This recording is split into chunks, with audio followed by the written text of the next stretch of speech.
नमस्कार, आप देख रहे हैं हेडलाइंस न्यूज। दिन भर की ताज़ा खबरों के लिए चैनल को अभी सब्सक्राइब करें और वीडियो को भी लाइक कर लें और खबरों में आगे बढ़ने से पहले वीडियो को भी शेयर करें। और आप किस राज्य शहर से न्यूज को देख रहे हैं हमें कमेंट में जरूर बताएं। वक्फ संशोधन बिल पर बनी जेपीसी बैठक में आज समाप्त हो गई। संसदीय समिति ने सोमवार को सत्तारूढ़ भाजपा के नेतृत्व वाले एनडीए सदस्यों द्वारा प्रस्तावित सभी 14 संशोधनों को स्वीकार कर लिया। हालांकि विपक्षी सांसदों ने बैठक की कार्यवाही की निंदा की और पाल पर लोकतांत्रिक प्रक्रिया को विकृत करने का आरोप लगाया। टीएमसी सांसद कल्याण बनर्जी ने संवाददाताओं से कहा, यह एक हास्यास्पद कवायद थी, हमारी बात नहीं सुनी गई। पाल ने तानाशाही तरीके से काम किया है। वहीं जगदम्बिका पाल ने विपक्ष के सभी आरोप को खारिज कर दिया और कहा कि पूरी प्रक्रिया लोकतांत्रिक थी और बहुमत का नजरिया कायम रहा। बैठक के बाद उन्होंने कहा, आज खंड दर खंड बैठक हुई। विपक्षी सदस्यों ने 44 खंडों पर संशोधन पेश किए। ने सदस्यों से पूछा कि क्या वे संशोधन पेश कर रहे हैं। उन्होंने कहा कि वे संशोधन पेश करेंगे। इससे ज्यादा लोकतांत्रिक कुछ नहीं हो सकता। आज जिस तरह के संशोधन पारित हुए हैं, मुझे लगता है कि इससे बेहतर विधेयक तैयार होगा।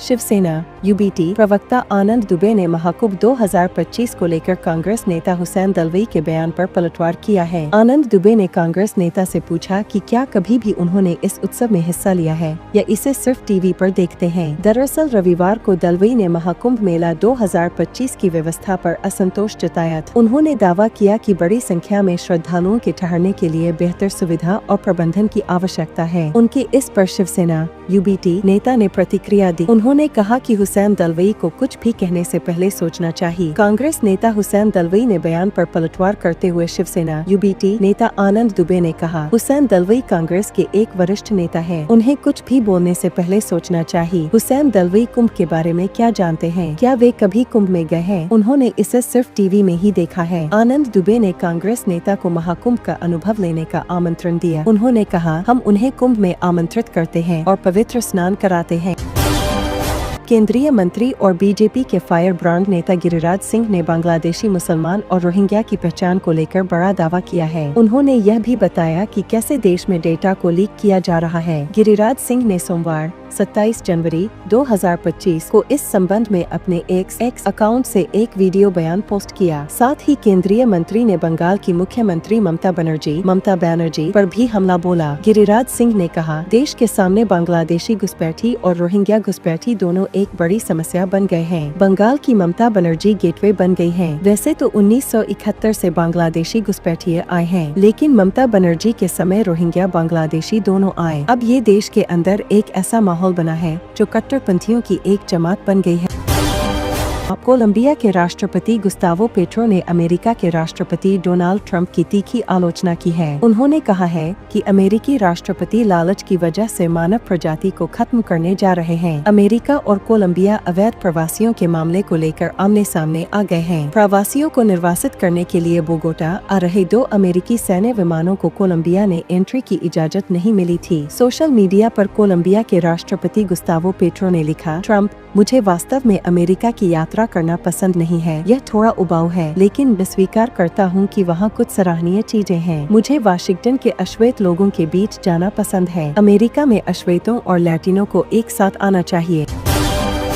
बिहार की सियासत में क्राइम को लेकर हमेशा राजनीतिक गर्म होती रही है। सत्ता बदलने के बाद नेता प्रतिपक्ष तेजस्वी यादव जहां बिहार सरकार पर लगातार क्राइम को लेकर सवाल खड़े करते रहे हैं, वहीं अब बीजेपी के प्रदेश अध्यक्ष दिलीप जायसवाल ने बड़ा बयान देकर राजनीति गरमा दी है। दिलीप जायसवाल ने बड़ा सवाल खड़ा करते हुए लालू परिवार पर जमकर निशाना साधा है। उन्होंने कहा कि लालू परिवार को अगर प्राइज मिले तो वो फादर ऑफ क्राइम होंगे। दिलीप जायसवाल ने यह भी कहा कि नीतीश कुमार के शासन में कानून का है। अभी से लेकर चुनाव तक विपक्ष कुछ कहने लायक नहीं है। अफवाहों पर ताला लग गया है। इन लोगों का सपना देखना बंद हो गया है। विपक्ष के लोग घिसा-पिटा गाना बजा रहे हैं। दिलीप जायसवाल के बयान पर बिहार की राजनीति में अचानक उबाल आ गया है। बड़ी बात यह है कि बीजेपी अध्यक्ष के लालू यादव को फादर ऑफ क्राइम कहने का जदयू ने भी समर्थन किया।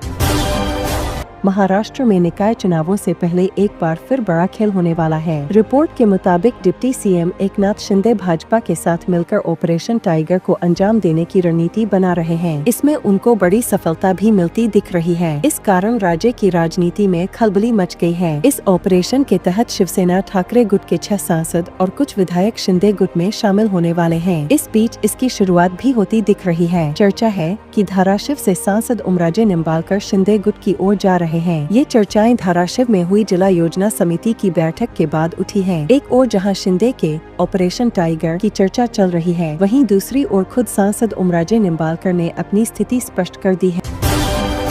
अमृतसर में भीमराव अंबेडकर की प्रतिमा तोड़े जाने के बाद बवाल मच गया है। भारतीय जनता पार्टी बीजेपी से लेकर बहुजन समाज पार्टी बीएसपी तक सियासी दलों ने पंजाब की आम आदमी पार्टी सरकार का घेराव किया है। बीजेपी सांसद योगेंद्र चंदोलिया ने आप चीफ अरविंद केजरीवाल को पत्र लिखकर कहा कि बीजेपी नेता अंबेडकर प्रतिमा पर श्रद्धांजलि देने के लिए अमृतसर जाना चाहते हैं। केजरीवाल पर निशाना साधते हुए चंदोलिया ने कहा, वह केजरीवाल दिल्ली की कानून व्यवस्था की बात करते हैं, लेकिन पंजाब का क्या? लोगों में आक्रोश है। पंजाब में आपकी सरकार होने के बावजूद अंबेडकर की प्रतिमा का अपमान किया गया है। मैं और दुष्यंत गौतम अमृतसर जाना चाहते हैं, हमें अनुमति दी जाए। दिल्ली बीजेपी चीफ वीरेंद्र सचदेवा ने कहा, कल जब भारत गणतंत्र दिवस मना रहा था, पंजाब के अमृतसर में अंबेडकर की प्रतिमा पर हमला किया गया। आप राष्ट्र विरोधी होने के साथ साथ दलित विरोधी भी है। एक व्यक्ति प्रतिमा पर चढ़कर उसे नष्ट करता हुआ दिखाई दे रहा है।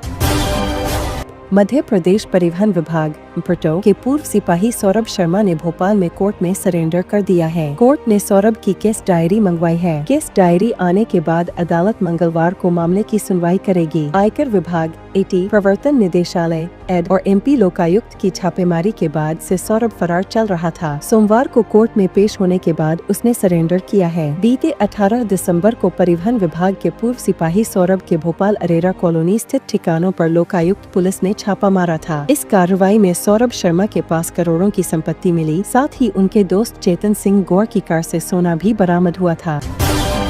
कांग्रेस के वरिष्ठ नेता राहुल गांधी आज मध्य प्रदेश में हैं। उन्होंने मऊ में जय बापू, जय भीम, जय संविधान रैली को संबोधित किया। इस दौरान उन्होंने कहा कि हिंदुस्तान में विचारधारा की लड़ाई चल रही है। एक तरफ कांग्रेस है जो संविधान को मानते हैं, तो दूसरी तरफ आरएसएस और बीजेपी है जो संविधान के खिलाफ है और इसको खत्म करना चाहते हैं। राहुल गांधी ने कहा कि अम्बेडकर जी, महात्मा गांधी जी समेत हिंदुस्तान के महापुरुषों की सोच है। ये संविधान कुछ दिन पहले आरएसएस के मोहन भागवत ने कहा कि हिंदुस्तान को 15 अगस्त 1947 में आजादी नहीं मिली बल्कि मोदी जी के आने के बाद आजादी मिली। उन्होंने कहा कि जिस दिन ये संविधान खत्म हो गया उस दिन हिंदुस्तान के गरीबों, दलितों, आदिवासियों और पिछड़ों के लिए कुछ नहीं बचेगा। ये लोग 2-3 कारोबारियों को सब कॉन्ट्रैक्ट दे देते हैं। इस संविधान में कहाँ लिखा है कि हिंदुस्तान का सारा धन अडानी को दे देना चाहिए। राहुल गांधी ने कहा कि आज हिंदुस्तान में सबसे ज्यादा बेरोजगारी है, जबकि उद्योगपति हजारों करोड़ों सिर्फ बच्चों की शादी में खर्च कर देते हैं। जितना धन अडानी के पास जाएगा उतना कम रोजगार आपके बच्चों को मिलेगा।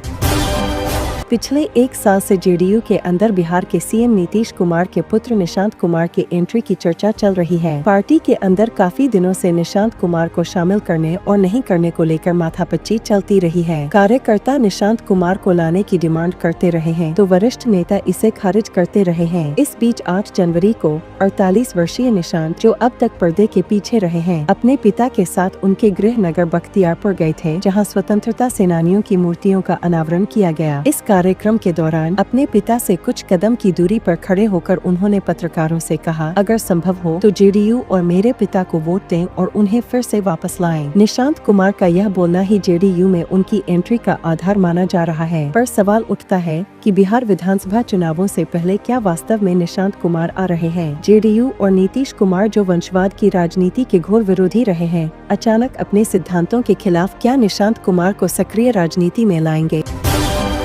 केंद्र शासित प्रदेश दिल्ली की सत्ताधारी आम आदमी पार्टी ने पहले ही यह स्पष्ट कर दिया है कि विधानसभा चुनाव में मुख्यमंत्री पद के लिए पार्टी संयोजक अरविंद केजरीवाल चेहरा है। सत्ताधारी दल के सीएम कैंडिडेट अरविंद केजरीवाल ने अब अपने डिप्टी सीएम के नाम का भी ऐलान कर दिया है। केजरीवाल ने 26 जनवरी को जंगपुरा विधानसभा क्षेत्र में हुई रैली में यह ऐलान किया कि मनीष सिसोदिया उनकी सरकार में डिप्टी सीएम होंगे। केजरीवाल ने सिसोदिया को अपना सबसे प्रिय, अपना सेनापति भी कहा। जंगपुरा सीट से सिसोदिया ही उम्मीदवार हैं और केजरीवाल उनके पक्ष में रैली करने पहुंचे थे। अब सवाल है कि केजरीवाल को डिप्टी सीएम के लिए मनीष सिसोदिया के नाम का ऐलान क्यों करना पड़ा? इसे 4 पॉइंट में समझा जा सकता है। दिल्ली की सत्ताधारी आम आदमी पार्टी ने विधानसभा चुनाव के लिए अपना मैनिफेस्टो जारी कर दिया है। आम आदमी पार्टी के मैनिफेस्टो में दिल्ली वालों के लिए रोजगार का वादा किया है। पार्टी ने महिला सम्मान योजना के तहत महिलाओं को 2100 रुपए हर महीने देने, बुजुर्गों के लिए संजीवनी योजना के तहत मुफ्त इलाका का वादा किया है। आम आदमी पार्टी का मैनिफेस्टो जारी करते हुए मुख्यमंत्री पद के उम्मीदवार अरविंद केजरीवाल ने गलत बिजली बिल माफ करने की भी गारंटी दी है। अरविंद केजरीवाल ने डॉक्टर भीमराव अंबेडकर के नाम पर स्कॉलरशिप योजना शुरू करने का वादा किया और कहा कि दलित वर्ग के बच्चों को विदेश में पढ़ाई का खर्च दिल्ली सरकार उठाएगी।